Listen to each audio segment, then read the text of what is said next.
Good morning. Ngasi nomaijing numit ki video yang minarse. Ado nomaijing numit se color se pink color se na BBI ko ngasi gyuna hara ga dress tana pink machu se BBI number dana 156 ko. Sigi number se use to BBI ko angel number se. Ado aham bada akoi card ki message yang minarse aduga timing. Ado ngarang se keno lay gyune na ko. Ahing dagi gran lay gyune na fazana yum singdokpiyo ko fazana yum singdokpiyo hadi waishit patay bo ko pa adu loy loira kanda amu akoigi isingumba fazana khitokpiyo ising asing bana ko adu duma leire ado aham bada koi card message yenga se aduga ai timing jo haijara age ko ngasi giwena ado sidagi 3 lotho ase ko card ahum card number 1 se khansera natraga 2 se khansera natraga number 3 se choose ausira bada ama ani ahum sidagi aham bai se hadi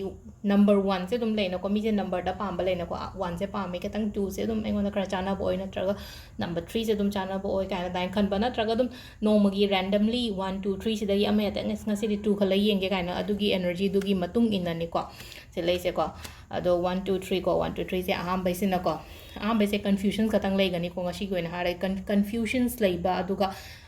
thabak tauge kana khalaga jokma thabak thawai noi tabagumba katang leibodo ada hadi ngasagi aigi emotions kari crash gumba mayam sina ko hadi tawning daba chatning daba khotaba sum wakhan je mi je mu leina ko adumba khara legani ko aigi emotions sina aigi lambi lamkhang mayam se ina chatkadoriba photo block to sa thamba adu block to honba yade ko hadi kem khan gano side am dein thokro noi taba ko to mayam do hadi kok dagi aduga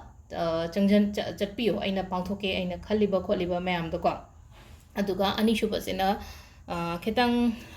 positive oire ko positive oiba card hairaga di kai no hai kan sida khitang ko harmony balance kari gra se life se hadi sum harau te amba oina oire ngasi gi oina hadi afaba ma lakpa afaba changakpa pot leibani khangde amani khangde adumaina oina oire ko ahum subasina ko hadi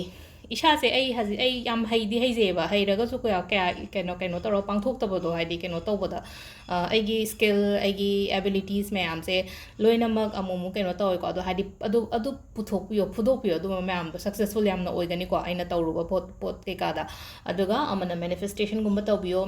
manifestation gumba tawragadi amuka hena su ko hadi aingonda lakpa phangba oibodo ka aina ningiba aina pamba khotpa dum phangani ba number card ahum su base ko aduga akoigi timing se karam kanda no haira kanse da ko ayuki pung taruka minute nifuma thoidagina nung kainogi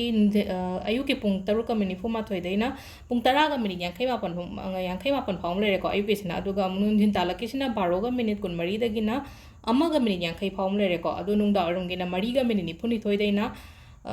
nungdangi pung mapan ga minute kun manga phom lere adagi nungdang athengbaina 12 ga minute kun throm doidaina pung ani ga minute tare phom lere ko aduga nongalam daigina ahum ga minute nipuni thoidaina pung manga ga minute tara toru phawba sisina ngasigi oina afaba timing ko adu sida lere khoigi card ke message se ma'am thank you